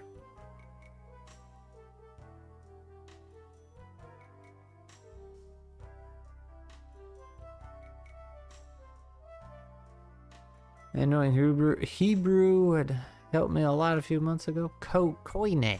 Okay. All of them. I was like, Duolingo's still big, but I'm thinking of like that scale and smaller. Yeah, you were doing good too. Oh, that's funny because I didn't even answer you. You know what that means? Later, Glenn.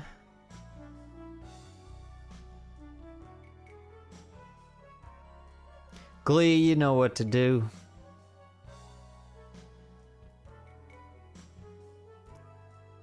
Kabbalah is a headache, even without having to deal with translations.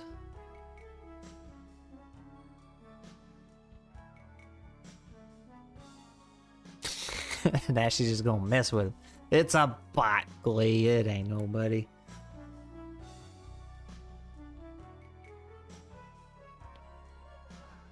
Can we see? Let's do this.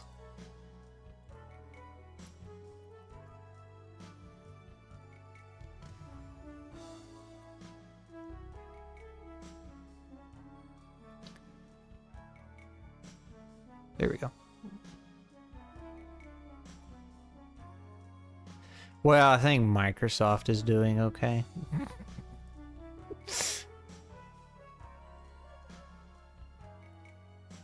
They just going up and up and up and up and up.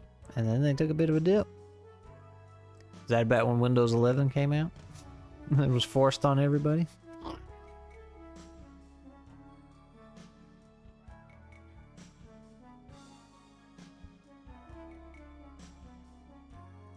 Scrat never lets me play with him. I mean, you could. I was just telling you. There's not much to play with.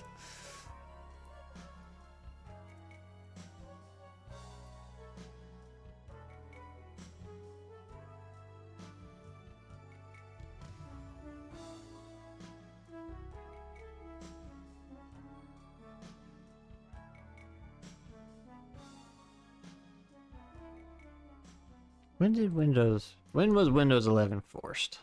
Or let's say, when did Windows 10 support end? October 14th.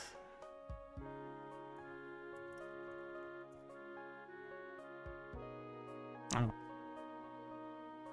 Windows 11's been out that long?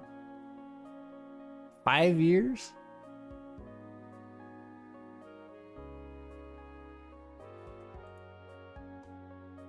I can't even look that far back. Oh gosh. Boy, look how flat it was for so long. And then boom. What was that? 97? Early 90s it started going up. And then it just kind of flatlined. And then all of a sudden.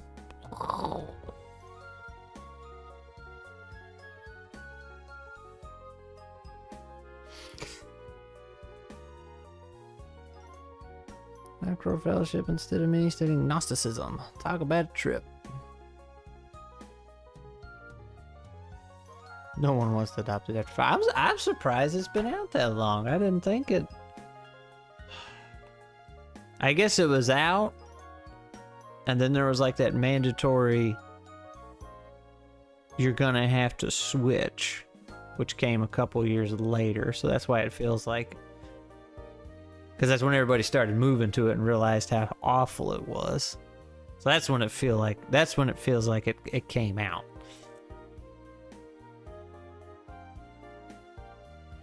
The rise matching when the operating system started to work.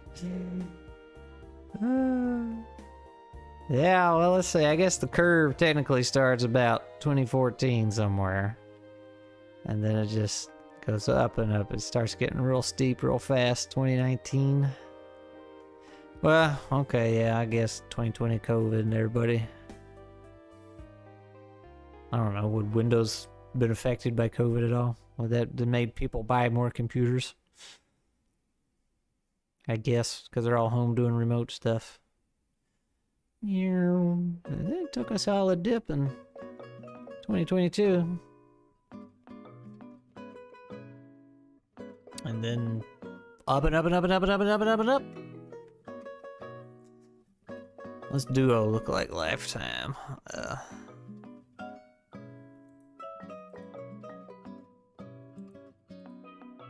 Why ain't that changing?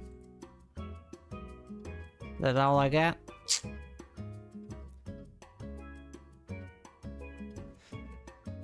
Tech industry has had a lot of flux between COVID. Yeah, so when COVID hit, all the tech companies swelled up like a balloon and didn't think about the long term. And then when things kind of normalized, like, hey, everybody go. Get out. Invest, invest, invest.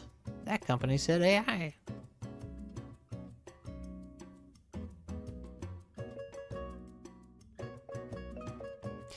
(2014) is Windows 7? I don't know.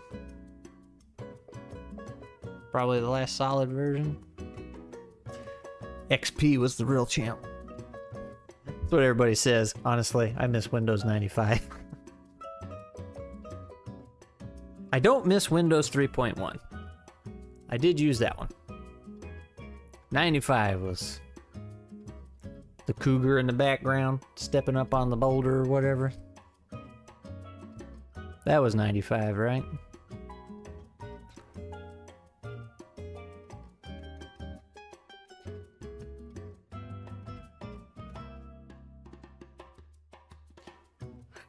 It's a mess out there. For sure. That's depressing. 3.1. That's something. I spent some time on it. I had a computer.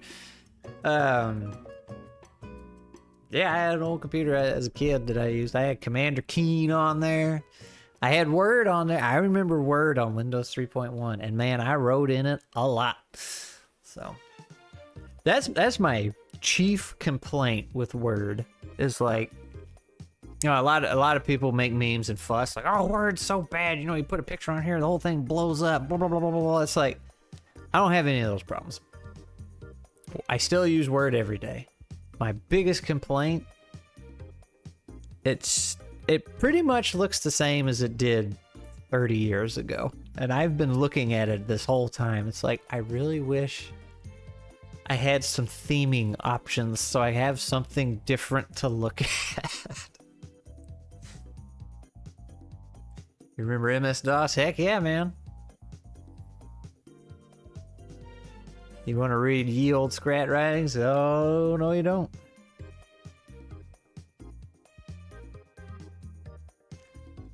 Windows 98 SE was great. Special edition.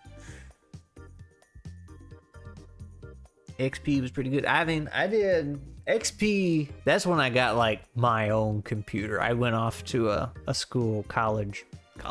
Wasn't actually college, but they had college in the name. I got a computer, like a pre-built. That was the first pre-built I had. So that was pretty nice. So I had that one for a long time. And that one got me through school. And then when I moved out on my own, I had it for, did all my writing on it. Just like everything else. Played Oblivion on it. The original, you know, first time Oblivion came out, not the remaster. Which was funny, because see, I got that pre-built, that was my first pre-built machine I had. Bought it right from Dell. And Oblivion was the first thing I got, because I was so excited to get the computer to be able to play this new Oblivion game. And the remaster for Oblivion came out recently, and I was like, my current computer is not going to be able to do that. And I went and got a new pre-built very recently, and that was like my first pre-built since that one. Got it from like kind of a boutique shop for PCs, and the Oblivion remaster was the first game I put. We've come so far. Remember, on the computer, and I was upset when we upgraded to the next version. The games didn't work because they moved way too fast, and they used the loop command to do the timing. And with a fast computer, I went through the loop faster. So, that first pre-built I had from Dell, I had that computer for so long. Because I was playing games on it for a while, but mostly it was for writing. And then I kind of moved to consoles for a while because it was all I could afford at the time. Back before consoles, cost more than a computer. So it was just my typewriter. And that was back when they had the ribbons inside the machine, if any of you remember those. And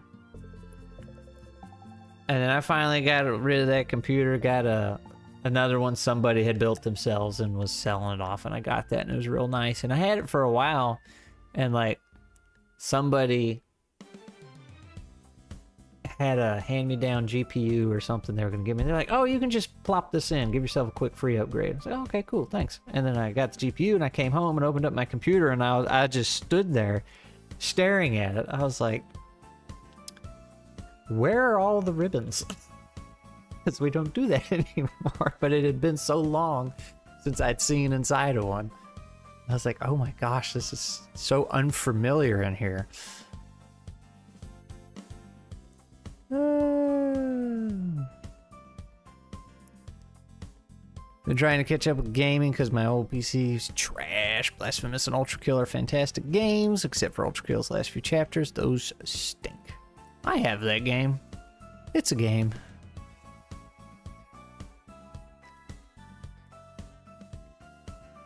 Genshin Impact, the Wii game has narcissism in the base. Weeb game. That is at the core of the new AI religious cults. Sad ribbons. I guess that's what they were called, but yeah, the big gray ones are just wide things came out. They were everywhere. Blind Bard still misses XP. One of the more frustrating things about the Windows updates is how every new iteration of Windows, they make it more difficult to find settings by trying to make it simpler. So like, how do I get here? I don't even know if it's an option anymore. There is still a way you can get to it. Now I gotta figure out how I can do it. Whoop, that just took me to a whole other website. Okay, well that's not what I wanted.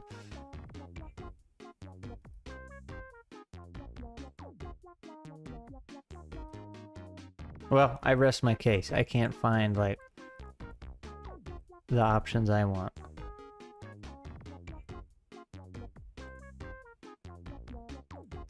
You know, used to you could go to, like, control panel and everything was there, and now it's all just buried in all these little submenus. Like, if I wanted to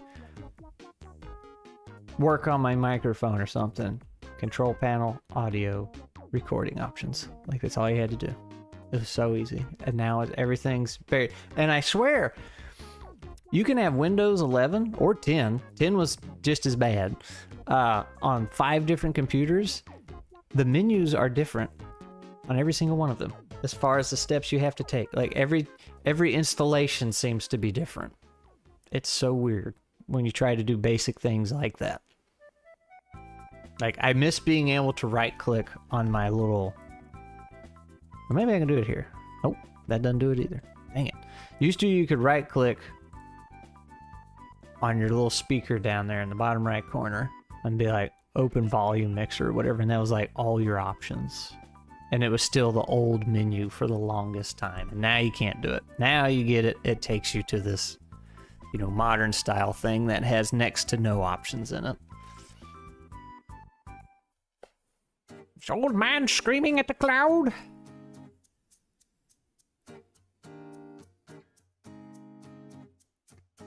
Analog serial type cables. Yeah.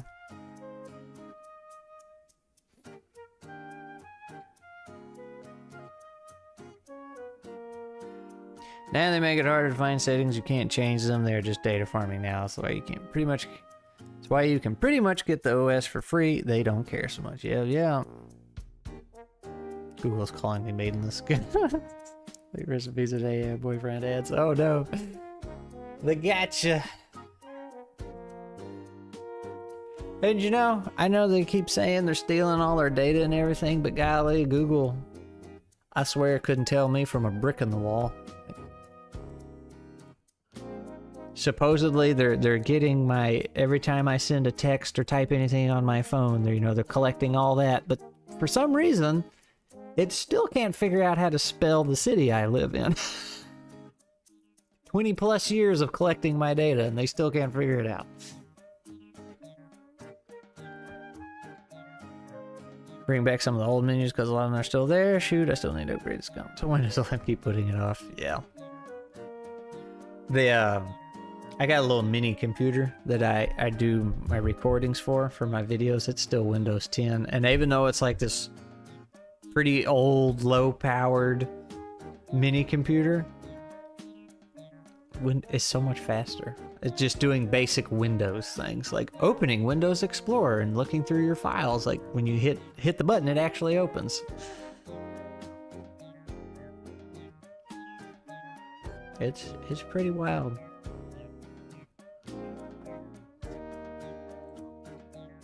And I've tried Linux a couple times. I just can't do it, man. Like, there were parts of it I really, really liked. Meta thinks I'm a gay black and native. So I went to the doctor one time. Only once. Never been back. And they have this thing, where they have all your information. And you're supposed to be able to go on the line and look at it yourself. And I never really did it because, like, I just go to the doctor and they call me. It's fine. I don't need access to it for anything. And something happened, and I wanted to go on there and check for something. I think I was getting calls for somebody else or something. And I went and looked at my profile, and it's like, it was my name, but it was all this other information. Apparently, I was like a retired black man. And I was like, well, last I checked. So I had to tell the doctor, and she's like, yeah, no, I don't think that's right. Oh. My laptop is 12 years old and it's been on and running for probably 2/3 of the time. Absolute darling. It's starting to struggle.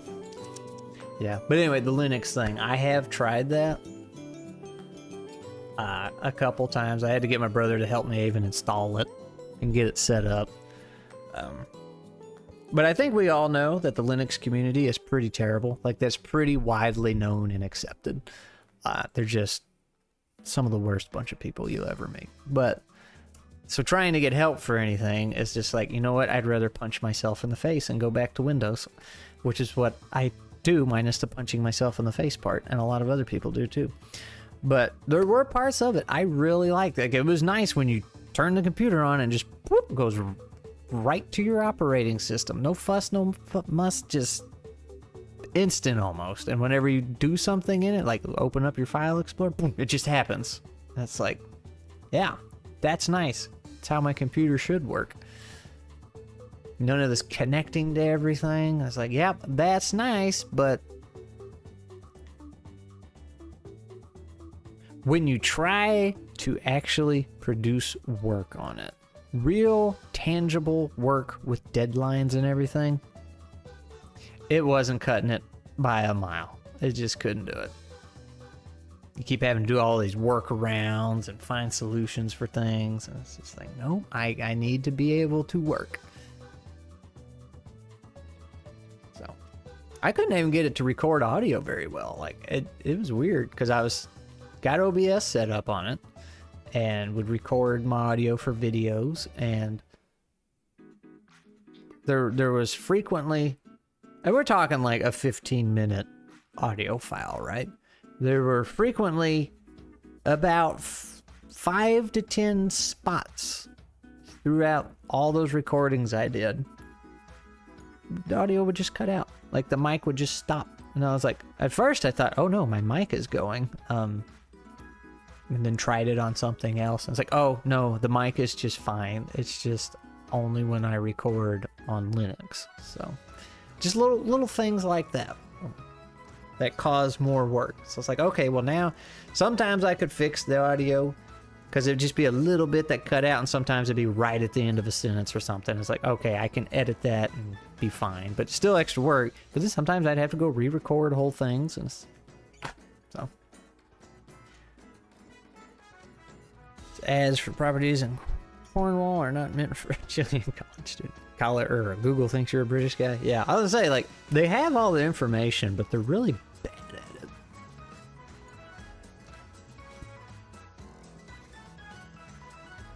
Not very effective use of the information that was taken.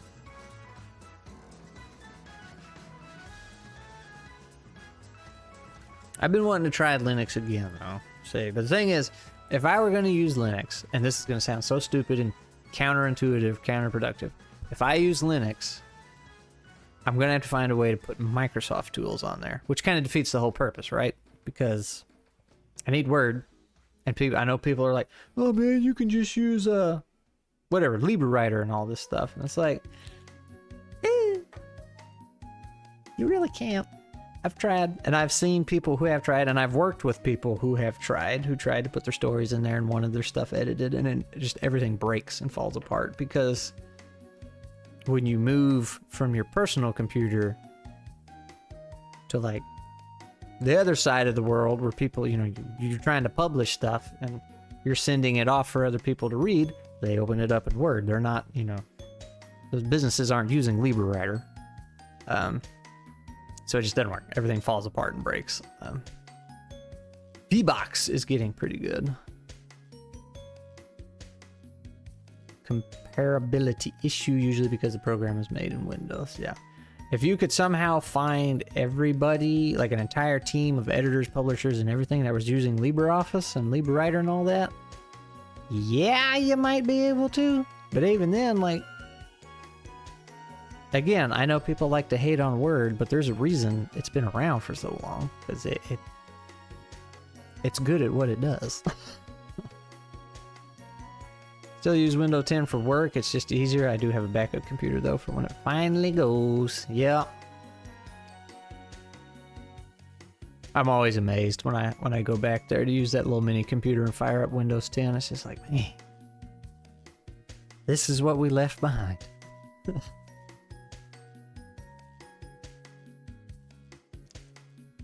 Windows will only let you change your operating system to British English or another language a couple of times, then you're locked. Really?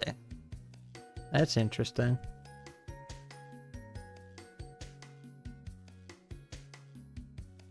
Yeah, we gotta... This whole lack of ownership thing is... We gotta do something about that.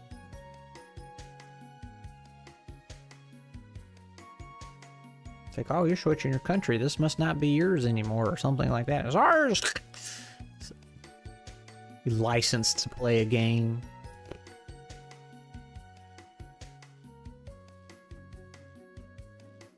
Discovered that in the UK. Well, that's interesting. I don't guess I've ever attempted to change the language.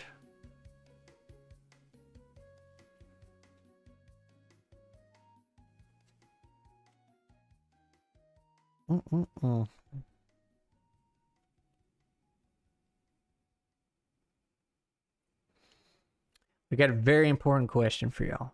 Totally unrelated to tech. When you make mashed potatoes, Glee, I hope you're watching and listening. When you make mashed potatoes, do you peel the potatoes or not? If you're rich enough to travel that far, you're rich enough to buy a new laptop.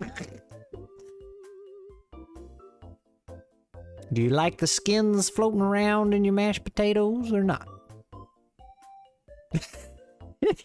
We'll call her out.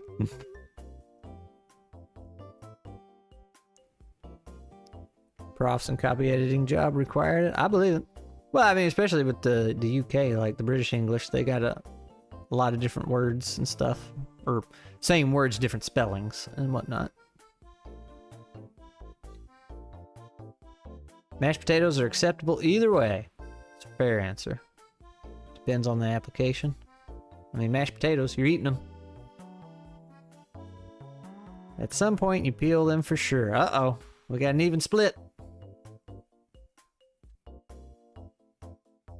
Don't use water, only milk or cream or broth.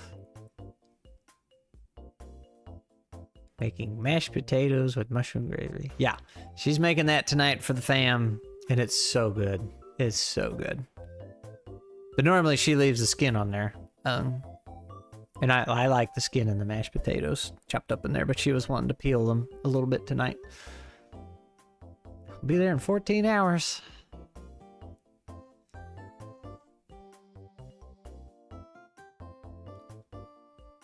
Oh, y'all can't see it. I have a cat. Look at there. Noodle.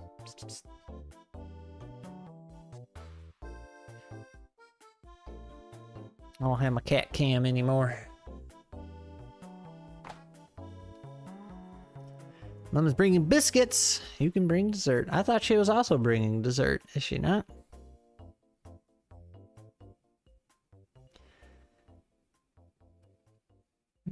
Skinless. If I'm making them on my table next to green beans and ribs, it's skins on, and even with some lumps left intentionally. Oh man, Wisp is a mashed potato connoisseur. Strawberry shortcake. Ooh.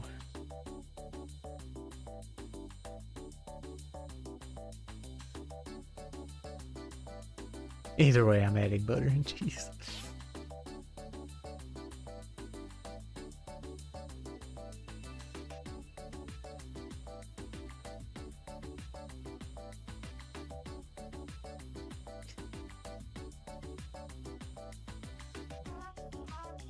What you doing, cat? Can you come up here?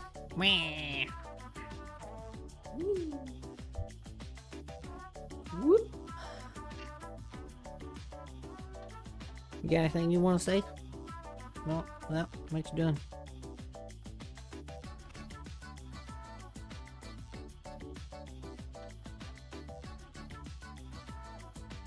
She's purring. Yeah, you are. Smoked Gouda. Ooh, that's some good cheese.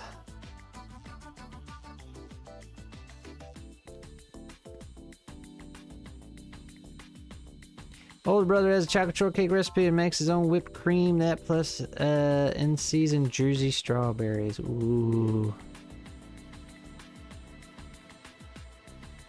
I shave on camp shows. My family believes in good home cooked food. Oh man. Wow. Wow. How come when I hold you to the mic you stop talking? I don't think anybody heard that. Speak. Useless. And as soon as I lay her back down, it's...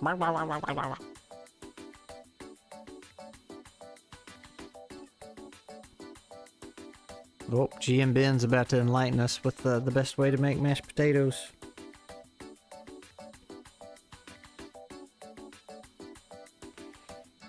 Would y'all like a cat? I'll send her to you. Next day delivery. Oh, did you actually hear it? Oh.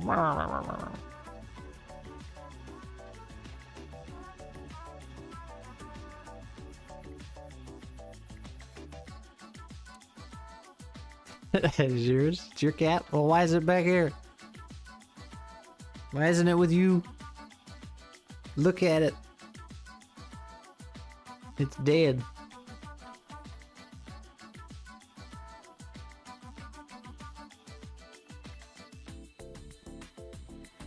Meh. Meh. Meh. Meh. Meh. You're the druid of the family? It's true. Get blood and bronze. Is that something you're making? Or is that an actual game? I feel like it's an actual game. Called Vanity Plate with TFE 2 on it, and I immediately thought of Tales from Elsewhere. Best way to make mashed potatoes: bake the potatoes, remove the insides, put them through a potato ricer, and add butter, seasonings, perfect potatoes. Take the potato skins, season and bake them to make crispy potato skins that are great. Wow. Ben's a pro. Maybe they didn't see him as a messiah, he's still... Oh, there's religious conversation over there. I guess a decade... I feel like I heard that mentioned in some comments a while back before. I'm trying to remember the video. They were like, oh, because it was about a type of mechanic or something, and they're like, well, check this out in this game.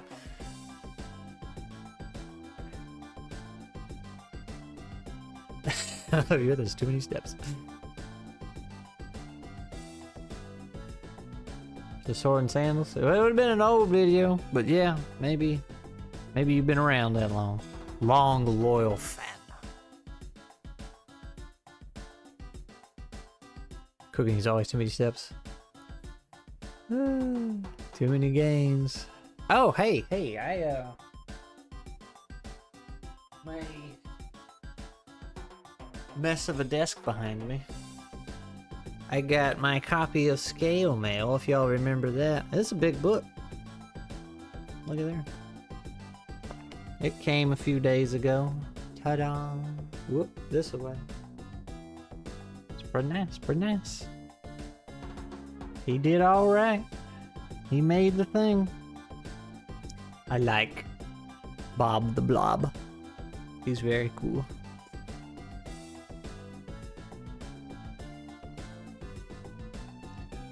You know, I felt like this was a little project, but as you can see, it's a big book. It felt like a little project while he was doing it. Because, you know, he had a very modest, small Kickstarter goal, and things were just kind of moving along smooth, but That's a big old book. Are you waiting? You got the scale mail one too? Cool, cool, cool. He says he's got a garage full of them. He's sending them out. I'm glad it went well for him though and he got it all done. Design built-in bookshelves just to hold your games.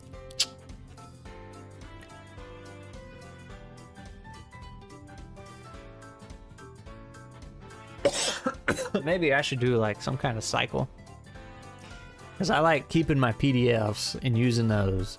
The books usually, you know, go right to the bookshelf. So I'm like, I need some kind of cycle where people send me stuff or like when I back stuff to be supportive and then do a giveaway or something with the book. Put a little scrap doodle in it. Make it more unique. Modular foldable shelving.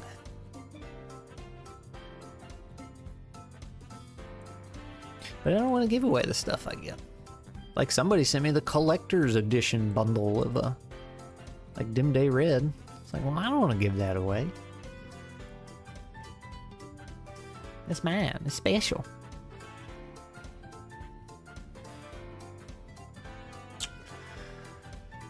Oh, but anyway, I